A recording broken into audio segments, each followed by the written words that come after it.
end zone. Underthrown. Touchdown. Trey Tucker. To the end zone it goes. Caught. Touchdown. Armon Ben.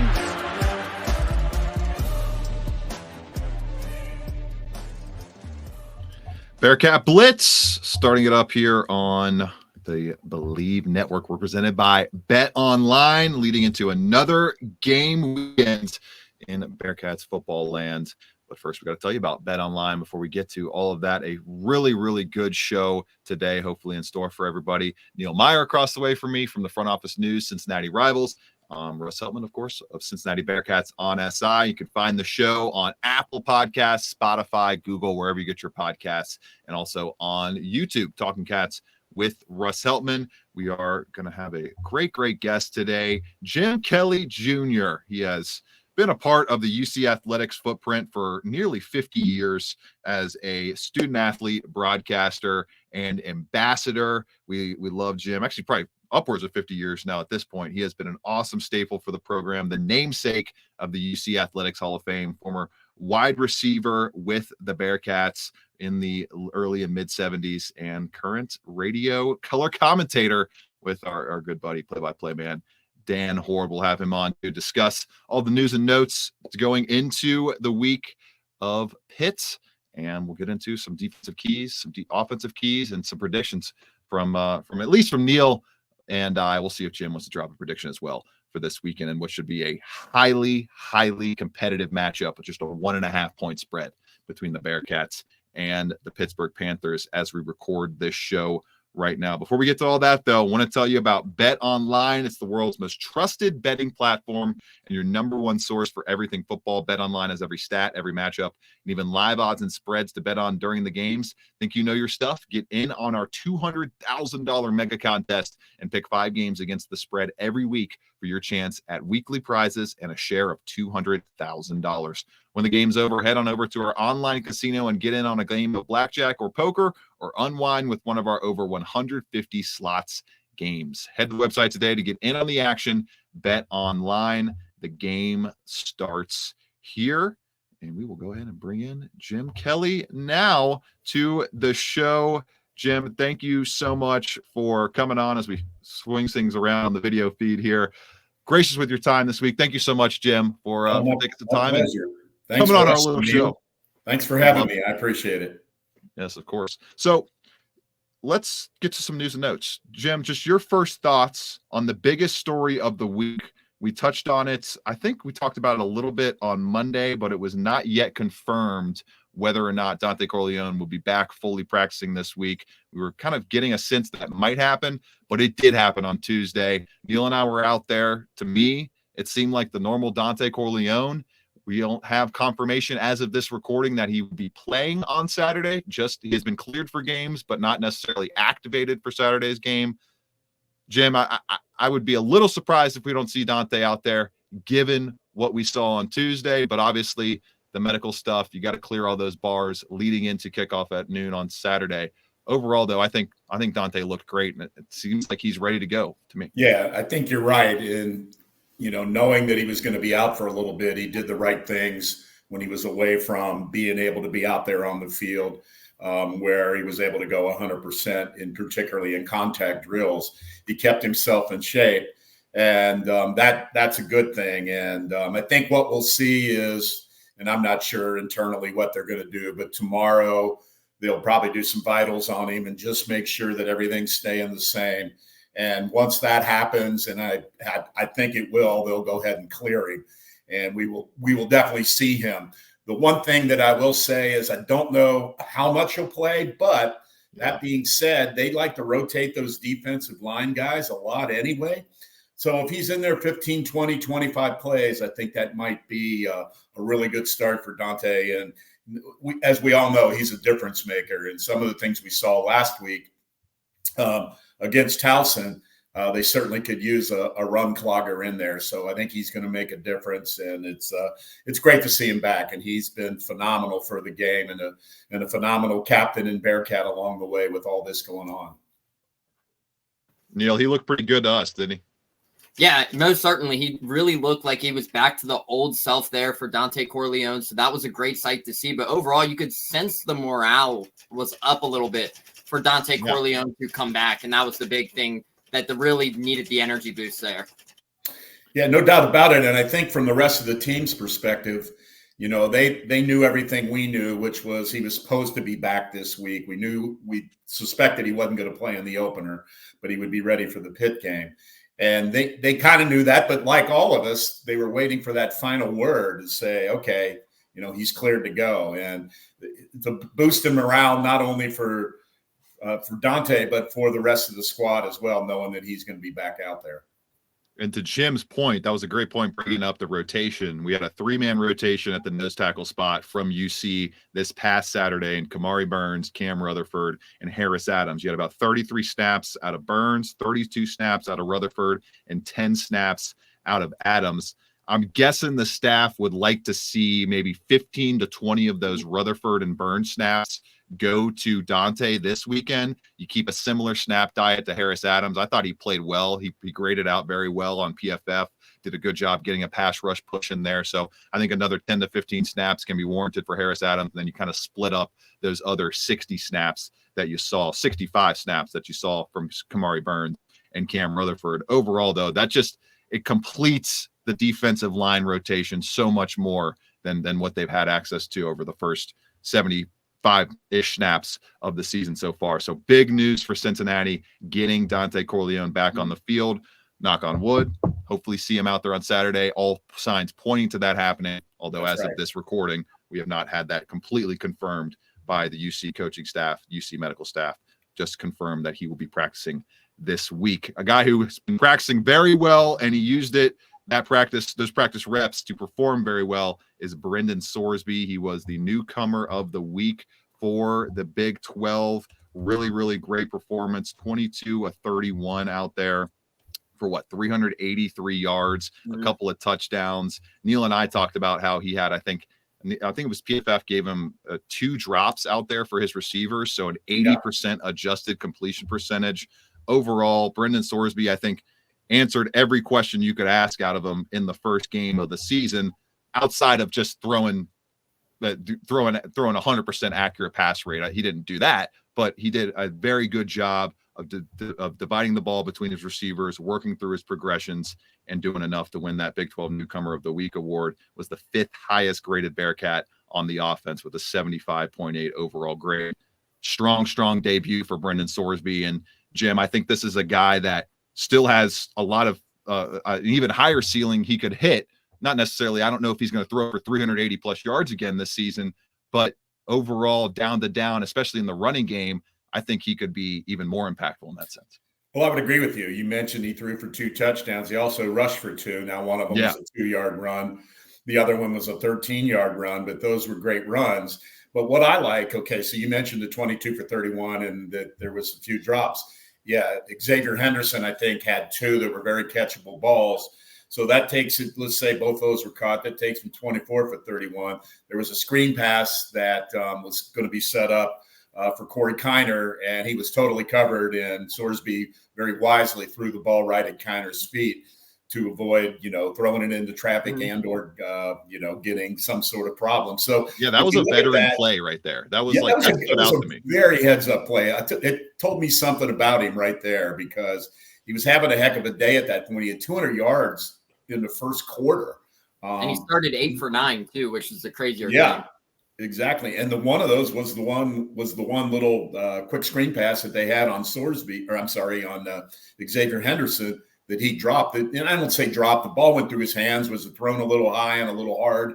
Maybe, but that's where you want that ball. If you go back and you look at the Bearcat teams that have been successful on that little inside wide receiver screen, I have to go all the way back to Tony Pike and Marty Gilliard in 08 and 09. They made that play look so easy. And part of that, the biggest part of it, not the biggest, but one of the big parts of it is the quarterback putting it in the right spot so that the wide receiver doesn't have to stop. He can keep his momentum going forward. So out in front of him and a little bit high, where you can literally not only catch the ball a little high, you get a little bit of view what's going on. And if you go back and you look at that play, Joe Royer and one of the O linemen, and I don't know which one, they were out there blocking. That was a touchdown. That was and I don't remember exactly where the play took place. But all in all, I mean, Brendan Sorsby, I thought, we all had expectations and we all really didn't know what to expect. But man, he checked a lot of boxes for me. Russ, to your point, I think there's a higher bar there that he can accomplish. And I agree with you. 383 is a lot of yards. And there will be a game when Cincinnati is maybe stifled a little bit in the run game and will have to throw the ball. So I'm not saying it's impossible for him to hit those numbers again. It's not. But there was probably some plays, and I know that he mentioned on Monday or Tuesday, rather, I'm sorry, and then Coach Satterfield mentioned both, that there was a play or two that he maybe had the wrong read that he could have made. But all in all, we all knew and saw all summer long and all spring long, he throws a beautiful deep ball, and he sure showed that on Saturday. The one to Xavier Henderson was absolutely beautiful. And then the one thing I liked about the one to Burkhalter, it was a broken defense, and he was wide open. And I think Neil Meyer could have thrown that touchdown pass. But that being said, what you didn't, what was part of that play was him breaking containment, not settling in the pocket, rolling to his left, being a right arm quarterback. Not the easiest throw in the world, although Burkhalter was wide open, but made the throw and got the touchdown out of it. So all in all, I thought he did a phenomenal job. Yeah, overall too. For me, Sorsby, Neil, it felt like Sorsby played like a 50 to 55 point performance for the offense, and just some plays here or there left them with a 38 point total at the end. Yeah, no, absolutely. I thought Brendan Sorsby really looked poised in the pocket. That's the biggest thing that you can really take away from him, is the poise that he looked like he had in the pocket. I mean, he was going through all of his progressions. I mean, that was something that Cincinnati lacked a season ago, and that was with Emory Jones. So overall, you get an opportunity there. I mean, there was times where Brendan Sorsby was sitting in the pocket and he was going through reads 1 through 3, 1 through 4, and then coming back to his first read there. And that's something that Cincinnati hasn't seen and going on since the time since Dez was here. So that was a great sight to see.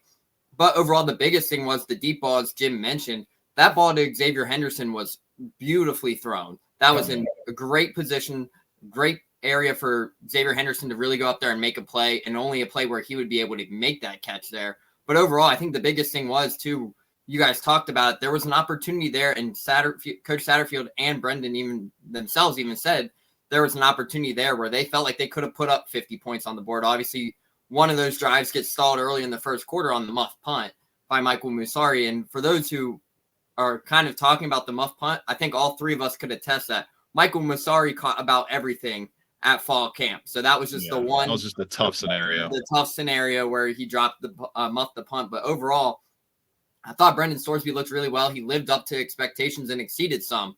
But overall, to see him sit in the pocket, go through his progressions, and really make the great decisions was great to see.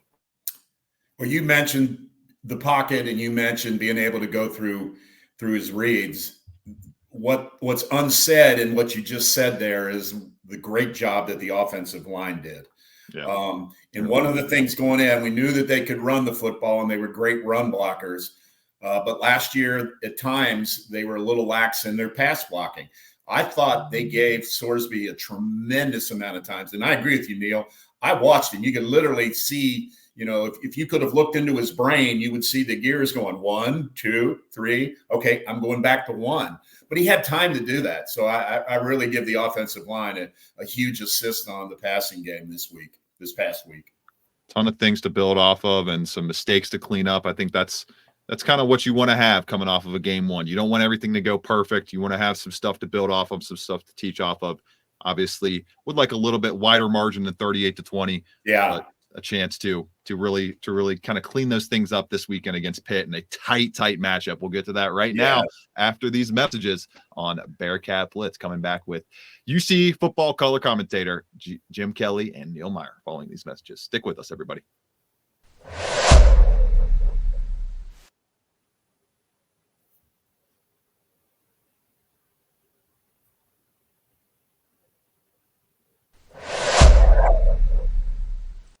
Russ Heltman, Neil Meyer with you all, your usual co-hosts here on Bearcat Blitz, and we are welcoming on a really great guest. Love talking with Jim Kelly about UC football. Just got done kind of rehashing all the events of the past week. let's look forward to Saturday. Pitt coming to town, basically a 1.5 point spread. It doesn't get much closer than that. It's a 1 to 1.5 point spread. That it's a money line bet if you go below 1 point there, with a total that has climbed from 53.5, fellas, all the way up to 62.5 in the last 5 days. You rarely see us sports books get a line wrong as much as the public thinks that they got that line wrong to start this one. People expecting points in this game, and rightfully so, coming off of a performance from the Pittsburgh Panthers where they beat up on Kent State 55-24, held them to just 31 yards rushing on the ground, 181 yards through the air. And on the flip side, Eli Holstein secured full control of that quarterback job, 30 of 40 through the air, 333 yards, 3 touchdowns. And Desmond Reed, the Western Carolina transfer, has just been hand in hand with the new offensive coordinator from Western Carolina at Pittsburgh. And it is looking like that combination is going very well for Pitt. Desmond Reed, 14 carries, 145 yards, and 1 touchdown. The small, speedy back, 5'8", 175 yards to go with a 78-yard punt return too, fellas. So this Pittsburgh team to me is much more dynamic offensively than they were last year. They have a weapon in the special teams game that they didn't have last year, and they seem like a much more formidable opponent than the Pitt team UC took on last year, and I believe won 23-6 against. We'll start with Jim. Looking at the kind of defensive side of the ball going up against this Eli Holstein and who am I looking for? Desmond Reed. Desmond Reed led offense at the running back position. What is kind of the biggest thing you're looking for out of this defense on Saturday to slow them down? Yeah, no doubt about it. I mean, so the parallels between Cincinnati's offense in game 1 and Pittsburgh's offense in game 1 are unbelievable. You had quarterbacks making their first starts for those teams, both with great games. You had a little bit different in the running back. You basically Desmond Reed with the 145 yards on 14 carries, over 10 yards a carry, with the big end. Cincinnati they had 4 guys over 50 yards. So, but then you got an incumbent wide out. Kenny Johnson had 7 catches for 105 yards, where on the other end, Xavier Henderson had 7 catches for 101 yards. So very close when you look at the stats. The one thing that I don't know, how good is Kent State? And it's a first game, so you really don't know. So from they were really bad last year, 1-11 and 23. So yeah, they were a very, very poorly team in 2023. So well, and the one thing that is, I went through the kind of the game recap, Pitt and in Kent State. You look kind of, I'm going to say 5 minutes into the third quarter, it was 28-21 or something like that. It was a 1-score game. Now you could make the argument. So was Cincinnati against Towson at one point. It was an 8-point game. So they did break it open, and that's where I think Cincinnati's offense could be a little better. Their red zone numbers last year were horrible. And 3 out of 5 this week, you'd like to see a little bit more. Of course, one of those was a missed. I don't know if that was a red zone, but the missed field goal, certainly didn't help. But anyway, going back to where Cincinnati's offense can make some plays against Pittsburgh, I think they're able to do that. But one thing about Pat Narduzzi, and of course he was here on Mark D'Antonio's staff as the defensive coordinator. And I can tell you, back in those days, I said to myself, I have never seen a defensive coordinator be this aggressive in reference. So you go back to the Haruki Nakamura and that team that I guess it was 05, and they were playing young guys, and they took their pounding in 04, and they grew up in 05, and by 06, they were a really, really good football team.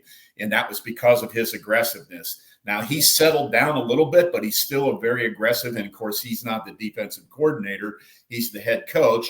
But he conveys that philosophy to his D coordinator. And they're still I think they're still very active that way. So what does that mean? I think, that's where Brendan Sorsby can raise that bar.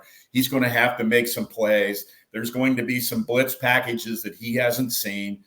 He's going to have to hang in there. Pitt did get 5 sacks against Kent State, and that's a lot in one game. But at the same time, they gave up 4, and we're not talking about their offense yet, but they gave up 4, so they're vulnerable from that standpoint. But I think we're going to see Sorsby, have to make some plays. And then secondly, I think the running game needs to get going a little bit earlier this week.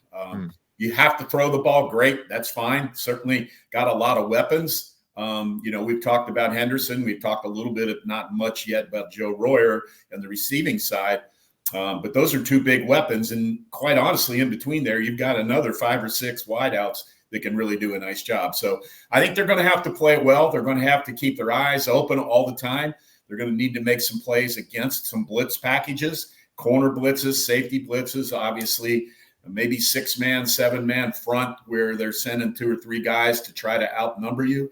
But all in all, what I saw out of Sorsby, he really, you guys, I think, said it perfectly. He looked very in control out there, and he's going to need to do that this week as well. Yeah, Neil, what do you got for key?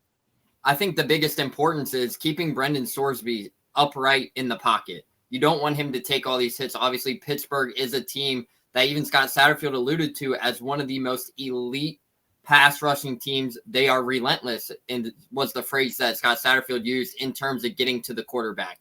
So if you can find a way to really lock in and protect Brendan Sorsby, have another solid performance from the offensive line like they had on Saturday, I think that's going to be the biggest key. But overall, you just have to find a way to protect Brendan Sorsby there up front on the offensive side of things. And if you can do that and take advantage of the opportunities that are there, and Brendan even said himself following Towson that you take what the defense is giving you. You don't want to try and be too aggressive and try to force some things, but play conservative, take what the defense gives you. And if they do that, they play smart with the ball. I think Cincinnati could be in good hands, but overall, it's just how you protect Brendan Sorsby up front.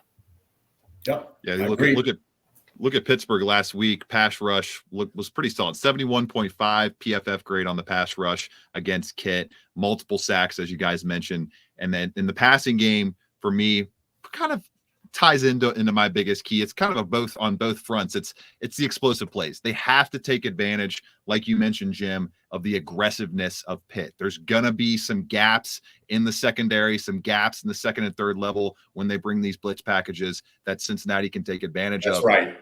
And can this offensive line, like you mentioned, they looked better pass protecting last week, albeit against Towson. Can they prove that against a power conference pass rush this week? And in the sense that the same group with the same starting 5, given that Philip Wilder probably would have been the starter over DeAndre Buford, but we're unlikely to see him again this week. So it's going to be the same starting 5 that was out there against Pitt last year, out there against Pitt again this year. Can they continue to gel together as a pass blocking unit, which is historically, when you look at football and offensive lines carrying over year to year, the hardest thing to get together on the same page on is pass blocking. And the more reps you have together, the more you can gel, the better you should get. And so you should think throughout the rest of this month, throughout the entire college football season for UC, that their pass blocking should be much better and allow them to hit those explosive plays more and more. But when you look at Pittsburgh overall, they give up a lot of explosives. 16.2% explosive play rate allowed last season, which is kind of the biggest data set we can go off of. That was 113th nationally, according to PFF, and they were 27th nationally in successful play rate allowed. So they don't allow a lot of long drives. They don't allow you to pair together a lot of successful plays, but they did give up a lot of explosives last year. Brendan Sorsby, his deep ball acumen that we saw this past weekend, that we saw him use very well at times at Indiana, that could be important, and that could flip this game in the end when we get to our predictions here. But taking a quick break, we'll get to a couple defensive keys, make a prediction after this with UC radio color commentator Jim Kelly and Neil Meyer, your hosts of Bearcat Blitz here on the Believe Network, presented by Bet Online.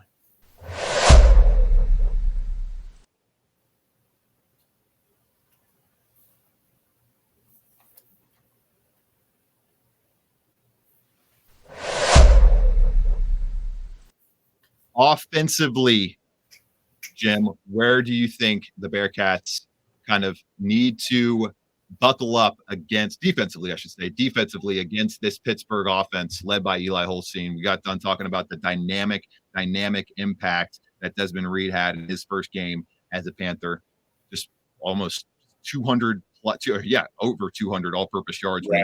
Right. He seems like the number one piece of electricity they have to find a way to shut down. Well, you mentioned he came from Western Carolina, Cade Bell, the new offensive coordinator. was from Western Carolina as well. So Yeah. those guys know each other well, and certainly Cade Bell knows what Desmond Reed can do. And I think so. Let's talk about the 3-3-5 defense and Tyson Veit being the new defensive coordinator. The first time I had seen it, really paid attention to it, was the Iowa State game last year, where Iowa State, Tyson Veit, of course, was on that staff at that point as the linebacker coach. First time I had seen it. And now Iowa State had been running it for a few years, and I looked at it and I'm thinking to myself, okay, if I'm playing what I played at the time, and the defenses were a little bit different, but the same number of guys out there, right? So I'm thinking, if I'm a wideout, what do I like about this and what do I not like about it? What I didn't like about it was, if I'm coming across the middle and I'm looking at safeties, which are normally a little bit bigger than what safeties normally are, at least for Iowa State they were, I'm going like, yeah, well, I'm going to make sure I'm going to get the snot knocked out of me. But at the same time, there's kind of that underneath. Russ, you mentioned the second and third levels before. That second level creates some spaces and some windows to find an area to settle into. So I think what Pittsburgh, they're probably licking their chops right now.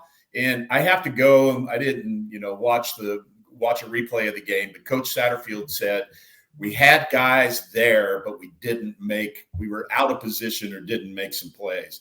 And he felt that the defense really played pretty good. From my perspective, it looked like they gave up some big plays that they probably shouldn't have. But if it was just one guy out of position or two guys out of position, and that's a correctable thing, then good, correct it. But I think Pittsburgh's sitting back going, we can really move the ball on these guys. So, and you mentioned Desmond Reed, and those numbers just jump out at you, 10 yards a carry. I think they'll try to hit him, real early. And then Holstein, those numbers are really good too. And we talked about Kenny Johnson with the 7 catches. A guy that had a good game against Cincinnati last year was the Pittsburgh tight end, Gavin Bartholomew. He had 5 catches against Kent State. So they've got some offensive weapons. So I think you're going to have to tighten it up. And I think from the run perspective, Pittsburgh's going to certainly try to run. So, and I thought Jared Bartlett had a pretty decent game. There was a couple of other linebackers, obviously, that are in there that I think, with the 3-man front, Corleone's certainly going to draw some attention. If they're trying to run the ball, more than likely it'll be a center and a guard on him, which frees up some space in there for some other people. But I think you just need to play a solid defense. Don't try to get too fancy. Stop the run, make Holstein throw the football. The fact that their offensive line was not great last year and gave up 4 sacks in the first game, I think that speaks well that you can maybe put some pressure on Holstein and get to him, and certainly make him throw the ball away if you can't get to him. Neil, what do you think?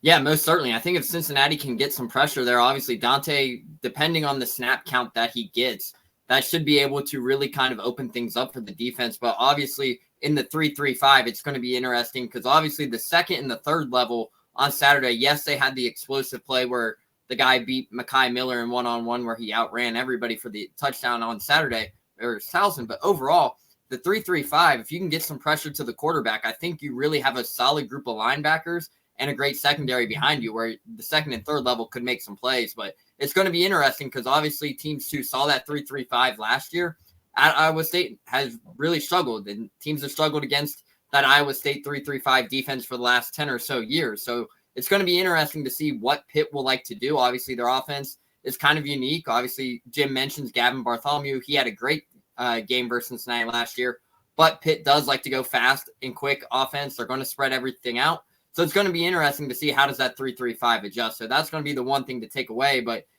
in order for the defense to have a big day, it really starts up front there on the defensive line. Yeah, and Neil, you bring up a good point. They want to run a play every 17 seconds. They want to be over 85 plays a game. And the last person I heard throw that number out was Brian Kelly when he was at Cincinnati. Now, Brian Kelly's offense now is a lot slower, more methodical. But back then, it was kind of a hurry-up situation. So here, the question is, and they do substitute a little bit, but obviously if you're going to run tempo offense, you got to keep the same 11 guys on the field because that does not allow the defense to substitute. Where the Bearcats last week, I couple of times Towson literally took delay of games or had to call timeouts because they substituted late, which allowed Cincinnati to substitute late. And one of the things being taught by the Bearcat staff is run off the field as slow as you can because they're going to let you get to the sideline. And sometimes they'll reset the clock and other times they don't. But in this particular case, Pittsburgh tries to do it without substitution. So early in the season here, how tired do those guys get? Can they stay with that tempo offense for, an entire half or at least, into this deep into the second quarter before they start spelling guys in there? Pretty simple for me. I'm kind of leaning the same way as Neil is. It's up front. Obviously, the trenches matter greatly every single game. That goes without saying. The closer you are to the football at the line of scrimmage, the more impact you're going to have on the game. But it's more so in this one for me because of just how much of a mismatch this could be with a fully ready to roll Dontay Corleone. Not necessarily a full snap diet, but a fully healthy Dontay Corleone that can give you that same kind of Dontay burst for 10 to 15 snaps. And they're going to need it. Like you guys mentioned, the fast-paced offense, the no-huddle offense, I think it's going to require 4 bodies up front in the middle of that defensive line to be able to keep pace with this group, a group on the other side of a 5-man unit on the offensive line that's not great. They were the second lowest graded offensive line by PFF in the Power Conference ranks last year. Yeah. They only had a 54.1 run block grade this past weekend, 72.7. They did not play very well against the Kent State defensive line that I wouldn't put even close to the kind of ceiling that Cincinnati's defensive line can now access with Dontay Corleone. So to me, getting quick pressure in the run game, quick pressure in the pass game from that point of attack, nose tackle position is going to be the biggest key for me. And Jim, it's why going into the season, the availability of Dontay Corleone was going to flip this game prediction for me. I would have picked Pittsburgh if I didn't think Dontay was going to play in this game. I think he's going to play. I think he's going to play a decent amount of snaps. So I'm going 33-31 UC. What do you guys got before we get out of here real quick? Well, I would say 2 things. Everything in 33-31 is really the type of score that I'm expecting. I think that if you look at the 2 offenses and what they're capable of scoring against a decent defense, both of them are playing against a decent defense. I would say, as far as a number, 34-31, somewhere in that range. Everything points to this being a very, very close game. Little concerned with the kicking game for Cincinnati and Carter being a little nicked up during the summer and missing that field goal. And I don't remember exactly. You guys probably know the distance. That was 38 yards. What was it? 38? 38. Yeah, it wasn't a long kick, and he just did not get it. So I look, if they're solid in that particular end of it, certainly Cincinnati wins this game by a field goal. And 34-31 is what I would say. Yeah, I'm going right there with you, Jim. I was thinking 34-31 as well, but I'm going in favor of Cincinnati as well. But it's going to be a close game. You have 2 high-powered offenses. It's going to come down to which defense gets the final stop and which defense holds tough. So whichever defense prevails at the end, whether that's Cincinnati or that's Pitt, it could be a toss-up. It could go either way. But I'm going Cincinnati 34-31 in this one. Okay. Well, high-scoring game expected, and a lot of fun had with color commentator for UC football, Jim Kelly. Thank you so much, Jim, for coming on this week's show, and good luck with the broadcast this weekend. Great. Thanks, Russ and Neil. Appreciate you guys having me. Thanks. Yeah, absolutely. We'll go ahead and sign off from here. This has been Bearcat Blitz, presented by Bet Online right here on the Believe Network. Enjoy the game this weekend, everybody. 6, Ritter to the end zone, looking for Pierce. Did he hang on? Yes. Touchdown. Carroll back as I've been around. Here he goes again. Busts free. Jerome Ford down the sideline. Foot race. House call. Touchdown. 79 yards. Big one in the Peach Bowl. This is a big one too.